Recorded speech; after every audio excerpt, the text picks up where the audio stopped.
Captain retired Safdar Awan की गिरफ्तारी के मामले पर एडिशनल आईजी इमरान याकूब मिन्हास दिल बर्दाश्ता हो गए। एडिशनल आईजी कराची इमरान याकूब ने 2 माह की छुट्टी की दरखास्त दे दी है। इमरान याकूब मिन्हास ने, जो कि स्पेशल ब्रांच में एडिशनल आईजी की खिदमत सरअंजाम, दरखास्त में लिखा कि सफदर अवान की गिरफ्तारी के मामले पर पुलिस की तज़हीक की गई, ऐसे माहौल में काम नहीं कर सकता। एडिशनल आईजी स्पेशल ब्रांच ने कहा कि तमाम अफसरान हालिया वाक़यात पर सदमे में हैं। ज़राए के मुताबिक आईजी सिंध मुश्ताक मिन्हास भी छुट्टी पर चले गए और आईजी सिंध मुश्ताक मिन्हास आज भी दफ्तर नहीं आया। एडिशनल और डीआईजी रैंक के अफसरान भी छुट्टियों पर जाने को तैयार हैं। ये एक अहम डेवलपमेंट हुई कैप्टन रिटायर्ड सफदर की गिरफ्तारी के मामले पर। हमारे नुमाइंदे बिलाल खान हमारे साथ मौजूद हैं। बिलाल, मज़ीद तफसील क्या है? कि बिल्कुल देखिए, कैप्टन सफदर अवान की गिरफ्तारी के मामले के बाद additional IG special branch Imran Yakub Minhas ने भी छुट्टी की दरखास्त दे दी। एडिशनल आईजी स्पेशल ब्रांच ने भी 2 माह की छुट्टी की दरखास्त दी है। इमरान याकूब मिन्हास ने दरखास्त में तहफ़्फ़ुज़ात का इजहार भी किया और सिंध पुलिस के तमाम अफसरान मायूसी का शिकार हैं। एडिशनल आईजी इमरान याकूब की जानिब से जो दरखास्त दी गई उसमें यह भी कहा गया कि ऐसे माहौल में काम नहीं कर सकता, इसलिए 2 माह की छुट्टी जो है वो उसकी दरखास्त दी गई। जबकि एडिशनल आईजी कराची के हवाले से भी जो ज़राए की जानिब से ये कहा गया है कि वो भी छुट्टी पर जाने को तैयार है, जबकि आईजी सिंध भी जो है आज ऑफिस नहीं आए। और ये भी ज़राए की जानिब से कहा जा रहा है कि IG Sindh, additional IG Karachi के तीनों जोनल डीआईजी सिटी और डीआईजी मीरपुर खास का छुट्टी पर जाने का फैसला किया गया। और ये फैसला जो है कैप्टन सफदर की गिरफ्तारी के मामला जो है उसके बाद इन तमाम तर जो अफसरान है उनकी जानिब से छुट्टी पर जाने के लिए इत्तफाक किया गया। जो कि मैं आपको बताऊं कि पुलिस अफसरान की जानिब से मामले को सही तरीके से ना संभालने के बायस सिंध पुलिस के अफसरान में गैर यकीनी कैफियत रही। कल जो है गुज़श्ता रोज कई घंटे बाद ट्वीट करने और फिर उसे डिलीट करने से पुलिस की बौखलाहट भी सामने दिखाई दी। एक सीनियर पुलिस अफसर की जानिब से ये भी कहा गया है कि कैप्टन सफदर के खिलाफ मुकदमे और गिरफ्तारी के बाद बहुत सी बातें सामने आई हैं और तमाम तर चीज़ों पर जो है वो तहकीकात जब सिंध हुकूमत की जानिब से की गई और तमाम तर मामला जो है उनको देखा गया। बिलाल, ये बताइएगा कि सिंध हुकूमत का इस बारे क्या मौक़िफ़ है कि मुबैना तौर पर दबाव डालकर एफआईआर तो दर्ज कराई गई, गिरफ्तारी करवाई गई, लेकिन कानूनी तौर पर किसी भी तौर इन पर ये भार नहीं था, फर्ज नहीं था इन पर कि वो दबाव कबूल करते। तो सिंध हुकूमत ने इनसे नहीं पूछा कि इन्होंने वो दबाव आखिर कबूल किया क्यों? जी बिल्कुल, देखिए सिंध हुकूमत की जानिब से जो वज़ीर आला सिंध सैयद मुराद अली शाह के ज़ेर सदारत एक इजलास भी हुआ और इजलास में तमाम तर जो मामला थे गुज़श्ता रोज के उस पर तमाम तर तफसीली जो है वो बातचीत हुई। लेकिन जो है आईजी सिंध के मुबैना जो दबाव के बाद ये तमाम तर सूरत हाल जो है गुज़श्ता रोज पेश आई और पुलिस ने जो है वो दबाव लिया, जिसकी वजह से ये मुबैना तौर पर जो है वो मुकदमा भी दर्ज किया गया और उसके बाद गिरफ्तारी भी अमल में आई। तो तमाम तर जो गुज़श्ता रोज वाक़यात हुए उसके बाद जो है पुलिस भी जो है वो बौखलाहट का शिकार रही, जबकि सिंध हुकूमत की जानिब से भी वाज़ेह तौर पर ये कहा जाता रहा है कि हम इस तमाम तर मामले पर तहकीकात कर रहे हैं और जो भी जिम्मेदारान होंगे उनके खिलाफ जो है वो कार्रवाई की जाएगी। लेकिन अभी तक जो है गिरफ्तार जो कार्रवाई थी वो अमल में नहीं आई। कमेटी बना दी गई है, कमेटी बनाने के बाद तमाम तर सूरत हाल जो है वो वाज़ेह होगी। बिलाल, ये बताइएगा, ये जो इमरान मिन्हास हैं एडिशनल आईजी स्पेशल ब्रांच, इन्होंने तो बाकायदा एक दरखास्त दी छुट्टी की और साथ उन्होंने वजह बताई। जो मुश्ताक महर हैं आईजी सिंध जो हैं वो अनअनाउंस छुट्टियों पर चले गए हैं, उन्होंने कोई दरखास्त दी है होम मिनिस्टर को या फिर अपनी रेलेवेंट अथॉरिटीज़ को? जी बिल्कुल, देखिए अभी तक जो दरखास्त है वो additional IG special branch Imran Yakub Minhas के सामने आई है, जिसमें उन्होंने वाज़ेह तौर पर यह कहा है कि गुज़श्ता रोज जो गिरफ्तारी अमल में आई है उससे वो जो है दिल बर्दाश्ता है और तमाम तर इन तमाम मामला की वजह से वो 2 माह की छुट्टी पर जाना चाहते हैं। ये दरखास्त जो है इमरान याकूब मिन्हास के सामने आई, जबकि आईजी सिंध जो है आज सुबह से ही ऑफिस में नहीं आए। तो उनकी जो ज़राए हैं उनकी जानिब से तस्दीक की गई है कि आईजी सिंध समेत जो है तमाम जो 3 कराची के जोनल डीआईजीज हैं और जो सिटी और सीआईए के डीआईजीज हैं वो तमाम तर जो अफसरान हैं वो छुट्टी पर जाने का उन्होंने फैसला किया और तमाम तर जो गुज़श्ता रोज का मामला हुआ है उस पर जो है ये आला पुलिस अफसरान की जानिब से फैसला किया गया। लेकिन अभी तक जो है आईजी सिंध की जानिब से कोई दरखास्त अभी तक नहीं दी गई है।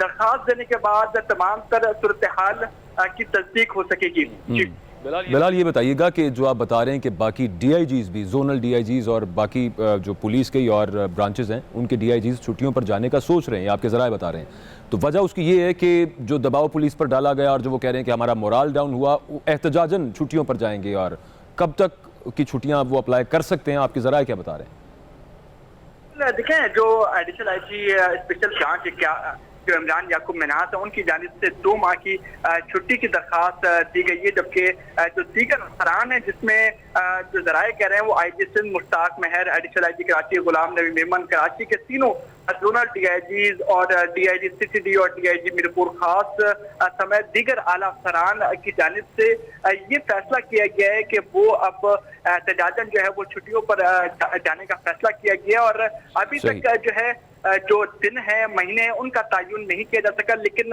पुलिस अफसरान की जानिब से यही वाज़े तौर पर जो है वो कहा जा रहा है कि पिछला रोज जो वाकया पेश आया उसके बाद पुलिस का मोराल जो है वो काफी गिर चुका है, और ऐसे रवैये की वजह से जो है जो आला पुलिस अफसरान है वो छुट्टियों पर दिल बर्दाश्त हुए। ठीक, बिलाल साथ रहिएगा। एहतशामुल हक साहब ने भी हमें ज्वाइन किया है, सीनियर एंकर पर्सन है, तज्जियाकार हैं। एहतशाम साहब ये बताइएगा, सबसे पहला सवाल कि दिल बर्दाश्ता हो गए और प्रोटेस्ट के तौर पर छुट्टियों पर जाने का फैसला किया है एडिशनल आईजी स्पेशल ब्रांच ने, लेकिन साथ ही साथ मामला ये कि आईजी साहब का भी आज सुना कि वो दफ्तर नहीं आए और बाकी अफसरान छुट्टियों पर जाने का सोच रहे हैं, लेकिन इन पर कानूनन ये फ़र्ज़ तो नहीं था, ये पाबंद तो नहीं था कि वो दबाव कबूल करते। उन्होंने कबूल क्यों किया? उसकी तो कोई जस्टिफिकेशन या उसकी तो कोई क्लैरिफिकेशन सामने आनी चाहिए सिंध गवर्नमेंट की तरफ से। देखिए अकबर, पहली बात तो ये ध्यान में रखनी चाहिए कि ये मुश्ताक महर साहब वही हैं आईजी जिनको लगवाने के लिए सिंध हुकूमत ने एड़ी चोटी का जोर लगाया था, आपको याद है ना? जी बिल्कुल। और इसलिए बहुत ज्यादा जिसको कहना चाहिए कि ये चाहते थे, उनको लगाया गया और मकसद यही था, कहा जा रहा था कि जी शायद जरदारी साहब, बिलावल भुट्टो साहब इनके जरिए ऑपरेट करेंगे, उनको आसानी होगी सिंध में हुकूमत करना और जो भी कुछ करना है वहाँ। लेकिन ये कल की डेवलपमेंट जो सबसे ज्यादा खौफनाक है ना, वो मुझे लगता है वो चीफ मिनिस्टर का ये बयान कि आईजी सिंध को अगवा किया गया।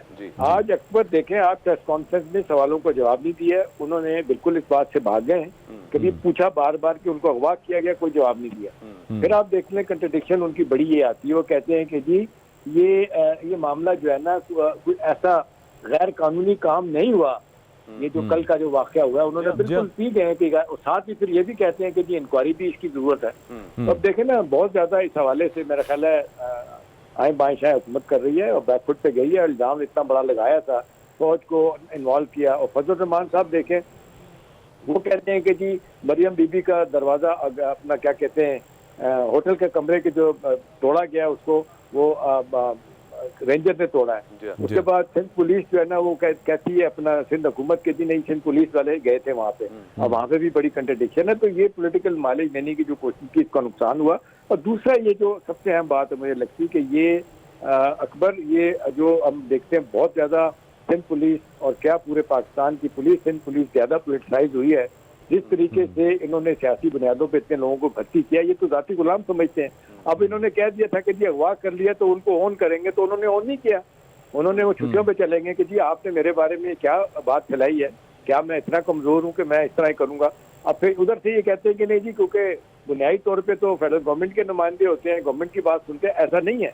जब सिंध गवर्नमेंट को उनकी खिदमात दे दी गई थी तो जाहिर है वो सिंध हुकूमत की सुनते हैं। अभी आपने पंजाब में देखा किस तरीके से 4 आईजी और 5 क्या कहते हैं चेंज हुए थे वहाँ पे चीफ सेक्रेटरी। तो वहाँ पे क्या था, कोई फेडरल गवर्नमेंट का रोल अपनी जगह होता है, लेकिन जब आप परफॉर्म नहीं कर रहे होते तो फिर आपके सवाल उठते हैं, आपके सवाल में निशान बनते हैं। तो मेरा ख्याल है सारे मामले में पीपल्स पार्टी के लिए बहुत सुखी, और फिर जो पॉलिटिकल माइलेज लेने की मरियम बीबी ने कोशिश की, उनको भी बड़ा नुकसान होगा। अब देखना यही है कि क्या अब थोड़ी देर बाद बिलावल भुट्टो जरदारी भी इस पे बात करेंगे, वो अब क्या नई चीज थ्योरी लेके आएंगे वो। एहतशाम साहब ये भी साथ फरमाइएगा कि इस वक्त जो खबर आ रही है, एडिशनल आईजी ने छुट्टियों की दरखास्त दी, एक तो वो मीडिया को लीक हो गई, वो एज इट इज़ वो दरखास्त जो उन्होंने एक लेटर लिखा है वो पता चल गया जनाब सबको कि ये एज अ प्रोटेस्ट इन्होंने ये लेटर लिख दिया है। आज ये बताया जा रहा है कि आईजी साहब जो हैं मुश्ताक महर साहब, वो काम पर नहीं आए, वो ऑफिस नहीं आए, वो भी शायद छुट्टियों पर चले जाएं। डीआईजी छुट्टियों पर जाने का सोच रहे हैं, पुलिसिंग कौन करेगा पीछे से, इस बारे सिंध हुकूमत नहीं सोच रही कुछ? देखिए अब यही तो वो एम्बेरसमेंट है, वही तो फ्रस्ट्रेशन है जो उनको समझ नहीं आ रही कि क्या करें। कल की बात को ऑन करें, आज की बात को डिसऑन करें। ये सियासी तौर पे जो मजमा लगाने की कोशिश की उन्होंने, बड़ी ये कि जी हमने बड़ा कामयाब जलसा किया, उसका आफ्टर मैच जो है ना उसका कितना नुकसान हुआ, तो ये तो वो जानने की कोशिश मेरा ख्याल है सारे लोग कर रहे हैं। और फिर ये अकबर के जब सवालात आपसे पूछे जाते हैं, आप पॉलिटिकल लोग हैं, आप कोई चीफ मार्शल एडमिनिस्ट्रेटर तो नहीं है कि आप कहते हैं सवाल नहीं लेंगे, आप गुलाम इसहाक तो नहीं है कि हुकूमत नवाज शरीफ की बेनजीर के गिराएंगे उसके बाद कहेंगे जी I will not take question. तो पहली मरतबा आप सवालात नहीं लेके जा रहे, प्रेस कॉन्फ्रेंस के उठ के चले जाते हैं। ये बड़ा वाज़ेह तौर पे लगता है कि आपका मौक़िफ़ बहुत कमजोर है। आपने पहले दिन ही जो छक्का मारा कि आईजी को अगवा किया गया, आईजी परेशान है कि मेरे साथ क्या हुआ, मैं कहाँ अगवा हुआ हूँ। और फिर वहाँ जाके अल्टीमेटली पर्चा भी फिर वो पुलिस की मदियत में दर्ज होता है। तो फिर वहाँ से फौज कहाँ से आ गई, वहाँ पे सेक्टर कमांडर वहाँ से कहाँ से आ गया। मेरा ख्याल है ये फजल रहमान साहब की लाइन लेने के बाद इनको और कुछ देखना पड़ेगा। उनके पास तो कुछ भी नहीं है कहने के लिए, वो पार्लिमानी सियासत से वो शख्स आउट हो चुका है, वो तो डेस्परेट है। एक बंदा, एक लड़का उसका इस वक्त देखते हैं MNA है, वो तो यही चाहता है कि तलपट हो जाए, डे 1 से 4 है सबनियाँ लपेटती जाएं, हुकूमतें लपेटती जाएं, और नवाज शरीफ साहब की ख्वाहिश तो कहते नहीं माशाल्लाह लग जाए, कुछ हो जाए, ये चले जाएं। तो देखें ना, अब सियासी लोग अगर इस तरह की गलत फैसले करेंगे और झूठी सच्ची बातें लेके सामने आएंगे, अपने मौक़िफ़ को कमजोर करेंगे तो क्या होगा। अब बताए ना इनकी अकबर तहरीक किधर जाएगी।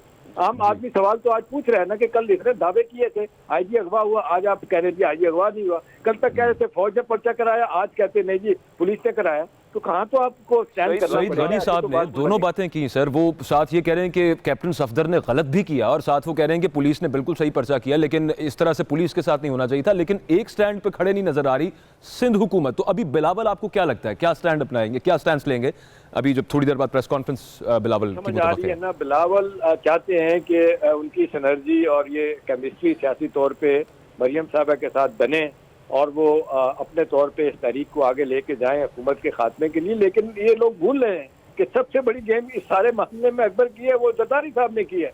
वो देखिए चुप करके क्या गेम प्लान करके चले गए। दूसरी तरफ शहबाज शरीफ साहब ने की है, अपनी जमानत की दरखास्त वापस लेके जेल जाना उन्होंने पसंद किया। उन्होंने कहा कि मैं इस कन्फ्रंटेशन का हिस्सा नहीं बनूंगा। रिजल्टेंटली आप देख लें कहीं ना कहीं तो कोई मुफाहमत हुई होगी ना, या हो रही होगी, या कोई इसका फायदा लोग उठाएंगे।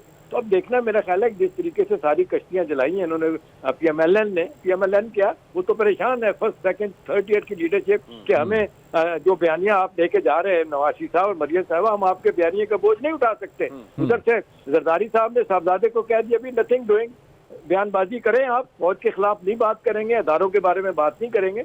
अब तो आप नवाज शरीफ साहब ने हथियार को नहीं छोड़ा। अच्छा एहतशाम साहब, एक तरफ जो पॉलिटिकल गवर्नमेंट है सिंध में पाकिस्तान पीपल्स पार्टी की, वो ये कह रहे हैं कि पुलिस ने ये FIR लॉन्च की और पुलिस ने बिल्कुल सही किया, कैप्टन सफदर ने गलत किया। ये एडिशनल आईजी साहब अपने लेटर में कह रहे हैं कि police high command has been ridiculed, high command जो है पुलिस की उसकी तज़हीक हुई है और उसके साथ मजाक किया गया है।